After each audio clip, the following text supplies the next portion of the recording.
여러분, 이번 겨울이요, 코로나 팬데믹 이후에 우리가 마스크를 벗고 처음 맞는 겨울입니다. 그래서 이번 겨울에 코로나와 함께 독감이 동시에 유행할 수 있다라는 이야기들이 나오고 있습니다.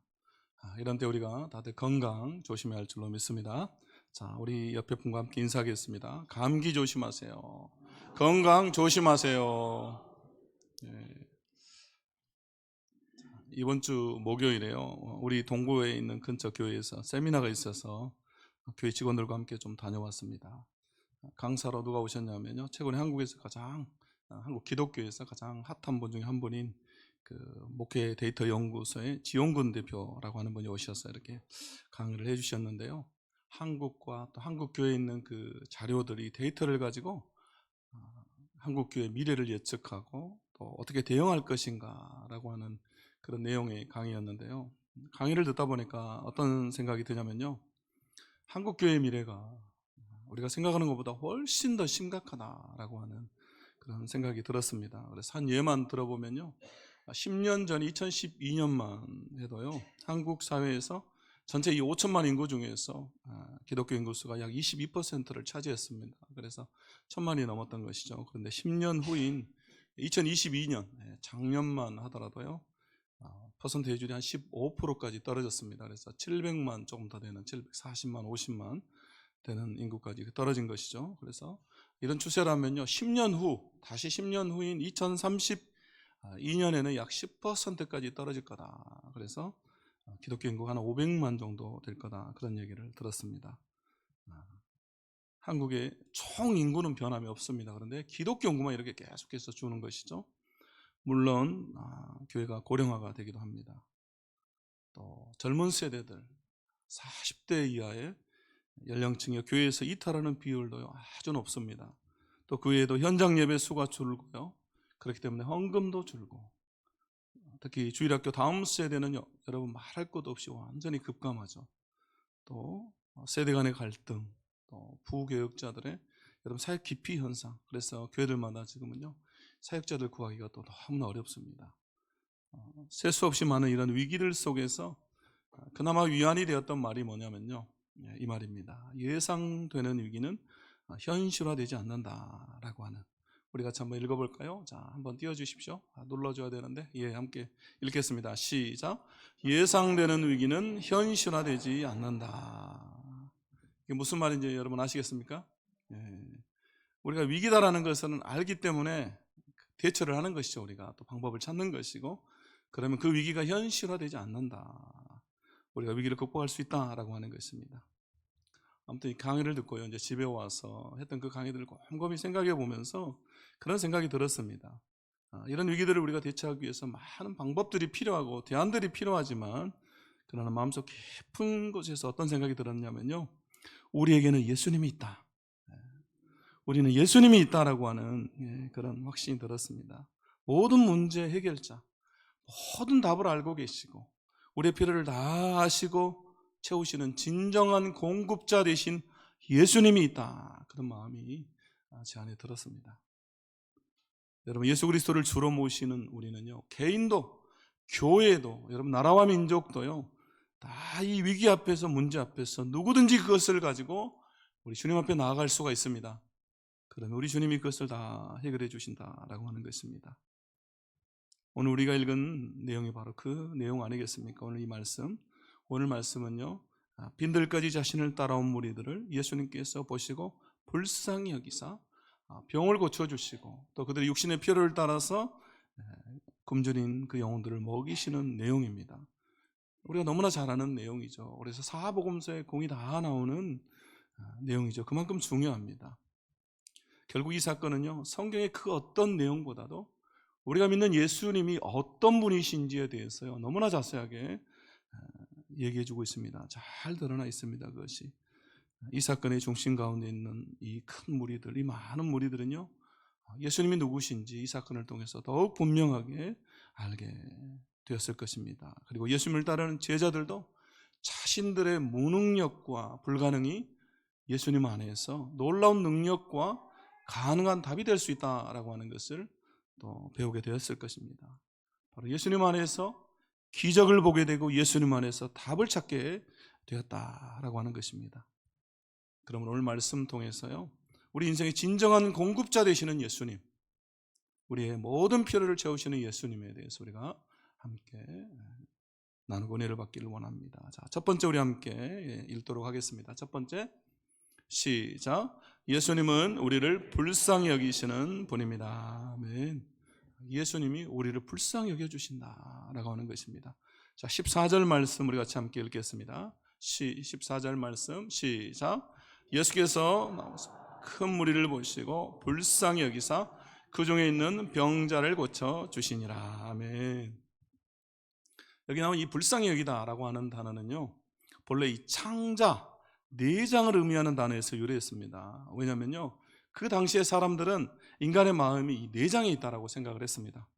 그래서 여러분 예레미야서도 보면요, 선지자가 자신의 그 슬픔을 얘기할 때 뭐라고 얘기하냐면, 내 창자야, 마음이 아플 때 내 창자여, 내 창자여, 이 창자가 꼬인 듯한 그런 표현을 합니다.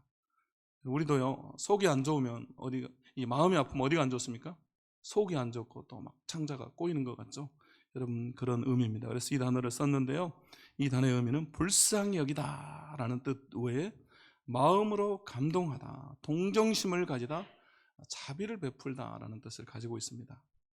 자, 오늘 본문에서 13절을 보시면요, 우리 예수님께서 자신을 따라온 무리들을 보시는데요, 예수님은 배를 타고 빈들로 가셨습니다. 그런데 이 큰 무리들은요, 각각 여러 마을들로부터 힘들게 걸어서 따라왔다라고 하는 것입니다. 예수님의 눈에 이들은요, 목자 없는 양들이었습니다. 의지할 지도자도 없고 고통을 하소연할 곳도 없는 그런 사람들이었던 거죠. 그래서 예수님께서는 그들을 보시고 불쌍히 여기셨다 이렇게 말씀하고 있습니다. 다음 이 예수님의 마음 깊은 곳에서 여러분, 동정의 마음, 이 자비의 마음이 올라온 것이죠. 여러분, 이것이 우리 주님의 마음이에요. 우리 한 사람 한 사람을 보고 불쌍히 여기시는 동정의 마음, 자비의 마음이 있으신 분이 바로 우리 예수님이다라고 하는 것입니다. 그런데 여러분, 사실 지금 우리 주님의 마음은요, 이 많은 사람들을 보시고 불쌍히 여길 만한 그런 여유가 없습니다. 예수님의 마음의 상태가요, 지금 그런 마음이 아니에요. 지금 이 여자와 어린아이 외 5,000명, 그렇기 때문에 대략 2만 명 정도 되는 사람인데요, 그들을 다 먹이실 만한 그런 여유가 없어요. 지금 예수님이. 어떻게 우리가 알 수 있습니까? 13절에 보면요, 이렇게 나옵니다. 우리가 참 13절 읽어보겠습니다. 시작. 예수께서 들으시고 배를 타고 떠나사 따로 빈들에 가시니 무리가 듣고 여러 거울들로부터 걸어서 따라간지라. 우리 마태가요, 복음서를 기록하면서 다른 복음서 기자들과 달리 이 오병이의 사건을요, 세례 요한의 죽음과 연결해서 이야기를 하고 있습니다. 그래서 여러분, 바로 앞에 그 내용을 보시면요, 세례 요한의 죽음에 대한 내용이 나옵니다. 그리고 12절에 이렇게 나옵니다. 요한의 제자들이 와서 시체를 가져다가 장사하고 가서 예수께 아뢰니라.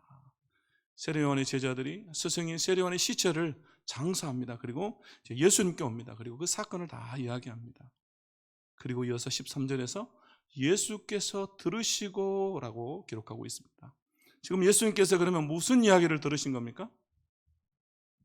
세례 요한의 죽음에 대해서 들은 것이죠. 세례 요한이 어떻게 억울하게 목이 잘려서 죽었는지 그 이야기를 들었습니다. 여러분, 그렇다면 이 이야기를 들어 예수님의 마음이 여러분 어땠을까요? 슬펐을 것 같습니까? 슬펐을 것 같습니까? 네, 슬펐겠죠. 우리 주님도 이 땅에 온전한 인간의 모습으로 오셨기 때문에 인간의 감정을 다 가지고 계십니다. 그래서 여러분, 오늘 마태는요 13절에서 뭐라고 기록했습니까? 예수께서 들으시고 배를 타고 떠나사 따로 빈들에 가시니라고 이렇게 기록하고 있습니다. 여러분, 빈들이라고 하는 것은 아무도 없는 광야죠. 한적한 곳입니다. 여러분, 이 말은요 곧 예수님의 그 심정, 예수님의 마음을 보여주는 것입니다. 그런데 여러분, 어떻게 소문을 들었는지 사람들이 걸어서 다 따라왔습니다. 수많은 사람들이 예수님께 나왔습니다. 그럼에도 오늘 예수님께서는 빈들이 광야에서 힘들게 걸어온 이 사람들을 보시고 불쌍히 여기셨다. 주님의 마음이 움직인 것입니다. 왜냐? 이것이 우리 주님의 본성이기 때문에 그래요. 우리 주님의 마음이 여러분 우리를 보시고 불쌍히 여기시는 마음, 그 동정의 마음, 그 자비의 마음이기 때문에 그렇습니다. 여러분 우리가 이 시간에 나와서 예배할 수 있는 이유가 여러분 어디에 있습니까? 또 우리가 여러분 새벽마다 우리가 합심해서 부르짖고 기도하고 있어요. 우리 120명이 항상 나와요. 근데 여러분 저는 이 그 120명 우리 새벽마다 부르짖는 성도들 보면서요 어떤 생각이 드냐면 사도행전 1장에 나오는 이 120문도 그 생각이 나요. 성령을 기다리던 그 간절하게 기도하던 120문도가 생각이 납니다. 근데 여러분 우리가 이처럼 새벽에도 간절하게 기도할 수 있는 이유, 부르짖을 수 있는 여러분 이유가 어디에 있습니까? 그것은 바로 예수님이 우리를 불쌍히 여기시기 때문입니다. 예수님이 우리에게 은혜를 베푸시고 우리에게 자비를 베풀어 주시기 때문에 그래요.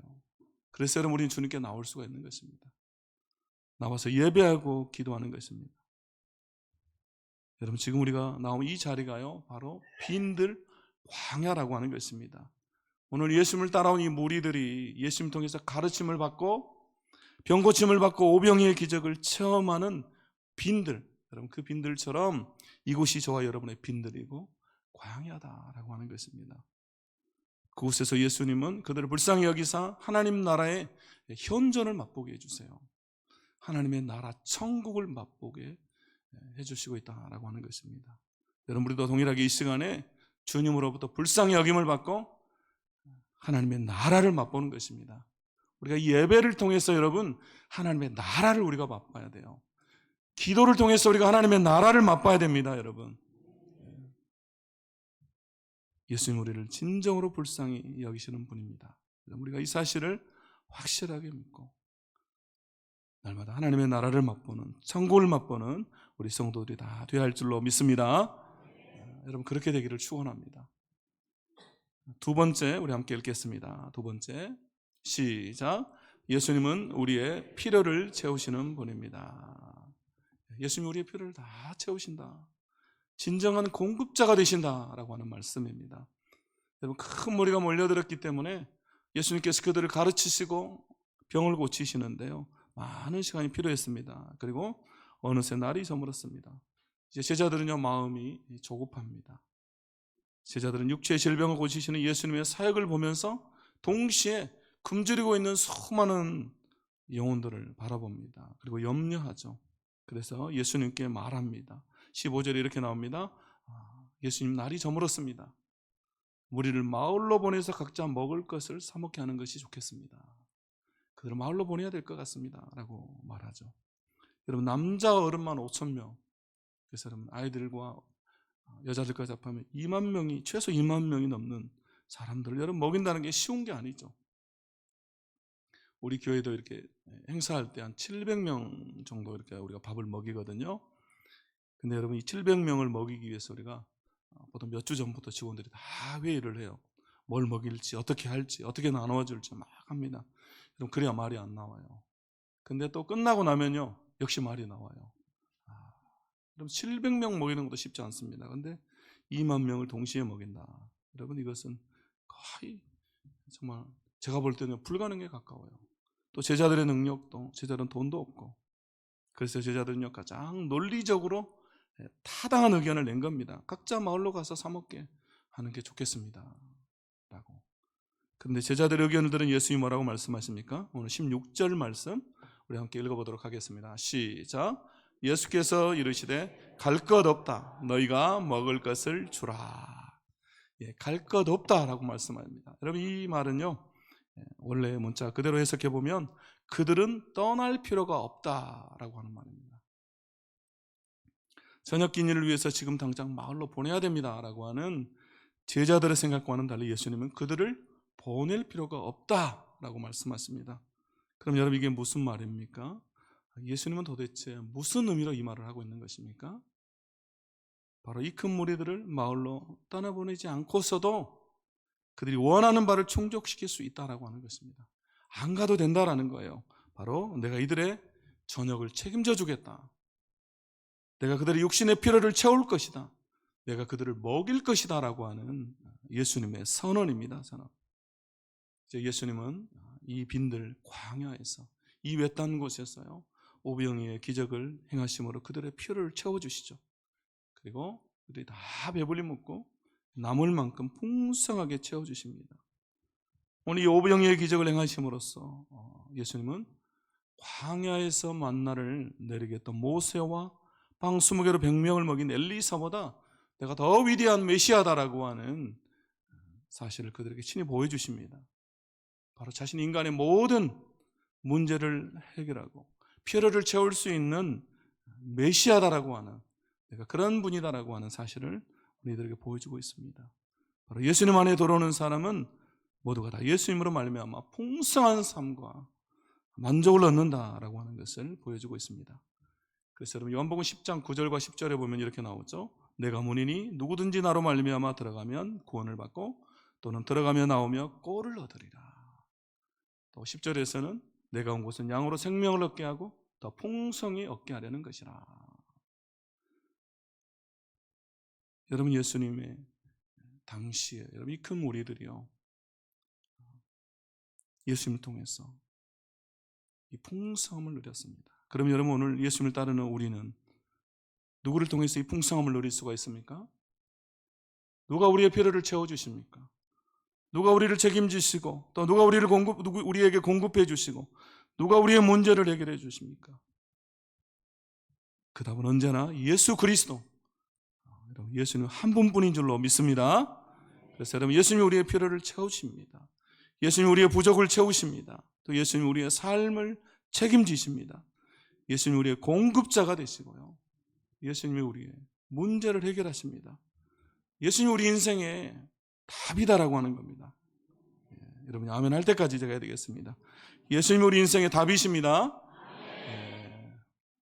그래서 모든 문제를 해결하는 답이고 모든 닫힌 문을 여는 맞는 키다라고 하는 거예요. 그래서 여러분 우리 그 예수를 믿고 신뢰하며 따르는 것입니다. 예수님 안에 다 있기 때문에 예수님 안에 들어오는 사람은 예수님으로 말미암아 이 풍성한 삶, 만족을 얻기 때문에 주님이 다 해결해 주시기 때문에 그리고 주님이 채워주시기 때문에 우리가 그 주님을 믿고 따르는 것이죠. 제가 앞에서 이렇게 120문도 이야기를 했습니다만 우리가 새벽에 나와서 열심히 부르짖고 있지 않습니까? 저도 앞에서 막 열심히 기도해요. 왜냐하면 저의 또 소원이 있기 때문에 여러분의 소원도 있지만 여러분을 위해서 기도하지만 또 저희 가정도 여러분 문제가 있지 않겠습니까? 어떻게 저희 가정에 문제가 없겠어요? 그래서 저희도 기도하는데요. 여러분과 마찬가지로 저도 우리 아이들 위해서 기도 많이 합니다. 특히 우리 큰아들 저희가 선교사로 있으면서 계속 이 아이를 데리고 다녔어요. 그래서 1살 때부터 3살까지 저희랑 선교지에 있었고 중국에 있었고 또 한국에 있다가 또 제가 중국에 다시 갈 때 이 아이는 그때 또 10살이었거든요. 그때 또 따라갔습니다. 그리고 또 중학생 사춘기 때는 우리가 이 아이를 교육할 방법이 없어서 필리핀에 있는 선교사 학교로 또 보냈어요. 그리고 있다가 코로나가 와서요. 거기서 혼자서 격리하다가 또 어쩔 수 없이 한국에 또 왔어요. 거기서 도저히 격리시킬 수가 없다. 다 데리고 가라. 필리핀 또 의료 환경이 열악하기 때문에 그래서 한국에 데려와서 또 한국의 고등학교에 어떻게 해서 이렇게 넣었어요. 이렇게 계속 옮겨 다니다 보니까요. 이 아이 안에 뭐가 있냐면 이 정서적인 불안이 있어요. 정서적으로 많이 힘들어요. 그래서 우리도 기도하고 있습니다. 그런데 저에게 있는 확신이 뭐냐면요. 주님이 저를 책임져 주신 것처럼 이 아이도 책임져 주실 것이다 라고 하는 확신이 있습니다. 제가 선교지에 갈 때도 주님이 그 확신이 주셨기 때문에 이 아이들을 데리고 갔습니다.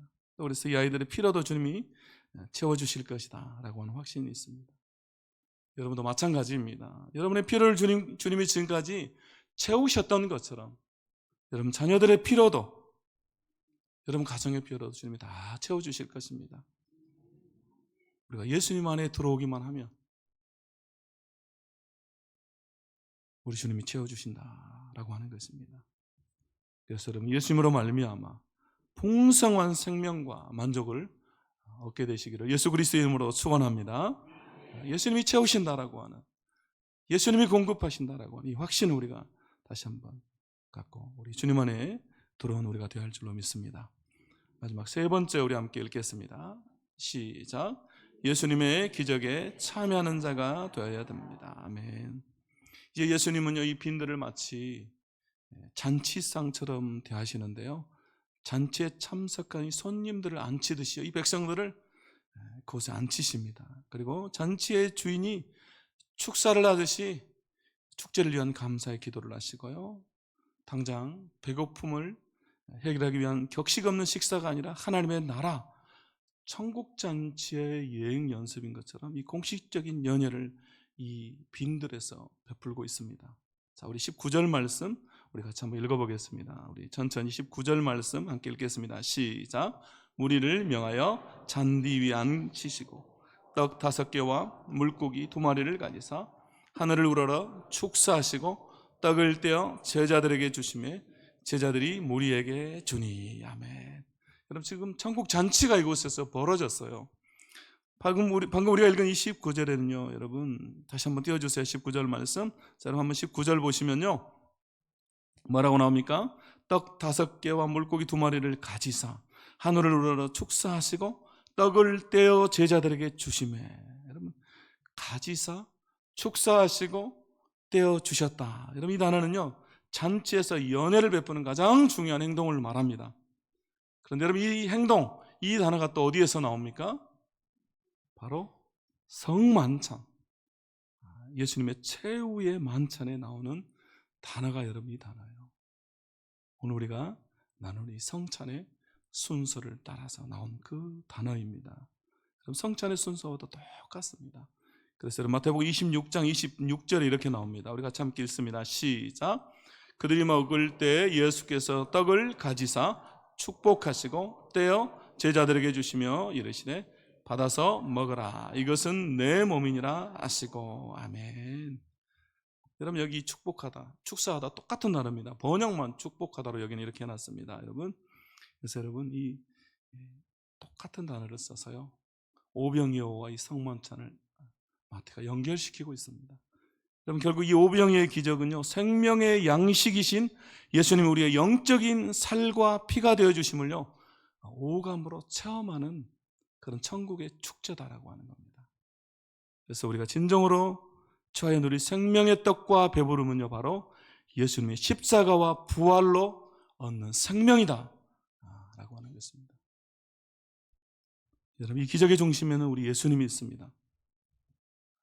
그런데 여러분, 놀라운 것은요, 우리가 이 큰 무리가 다 배불리 먹는 이 귀한 나눔, 생명의 떡과 배부름을 위한 나눔에 참여하는 것은요, 바로 이 제자들을 통해서 이루어집니다. 오늘 19절 마지막에 보면요, 19절 마지막에 뭐라고 나옵니까? 제자들에게 주심에 제자들이 무리에게 주니, 이렇게 나옵니다.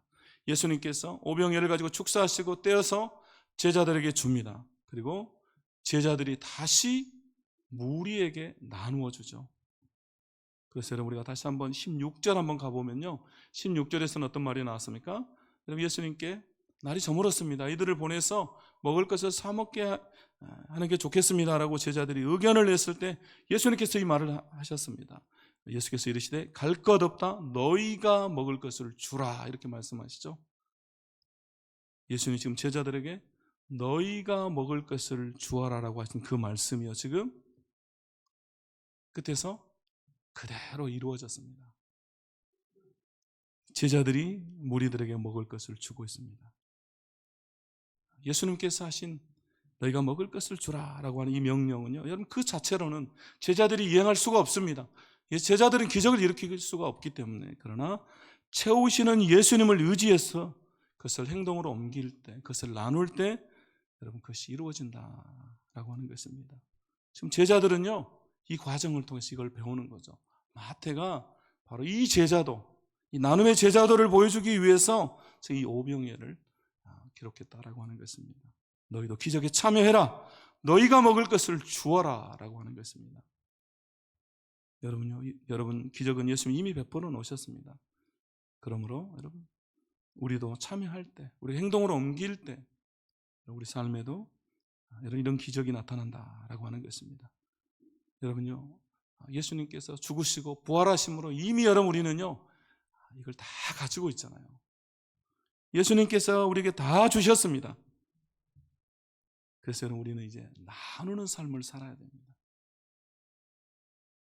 예수님께서 제자들에게 주시고 제자들이 그것을 나누었던 것처럼 예수님께서 우리에게 다 주셨잖아요.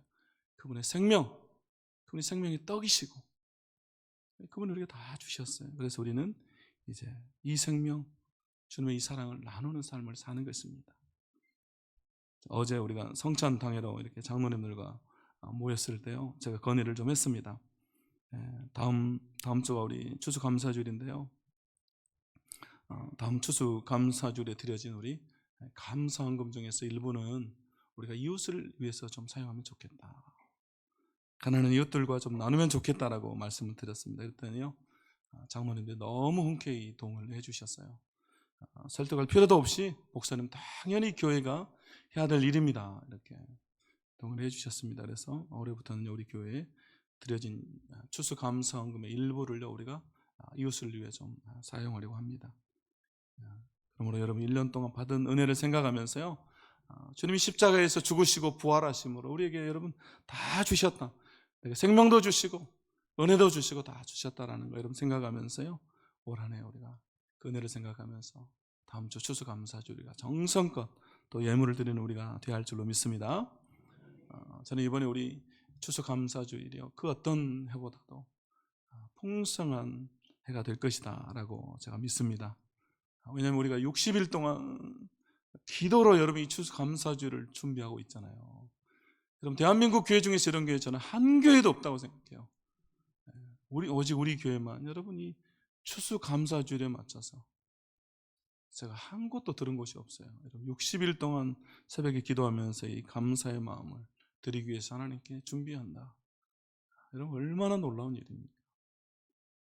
그러므로 우리가 여러분 최선을 다해서 하나님 앞에 감사한 우리가 되어야 할 줄로 믿습니다. 그래서 우리가 그것을 가지고 또 나눌 때 하나님의 놀라운 기적이 일어나게 될 것입니다.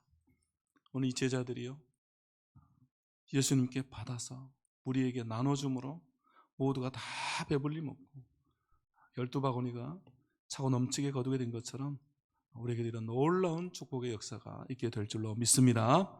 이제 말씀 마치겠습니다. 세 가지로 말씀드렸습니다. 예수님 우리를 불쌍히 여기시는 분이다 라고 하는 것이고, 두 번째, 예수님 우리의 필요를 채우시는 분이다. 세 번째, 예수님의 기적에 참여하는 자가 되어야 된다 라고 하는 것입니다. 자, 이 시간에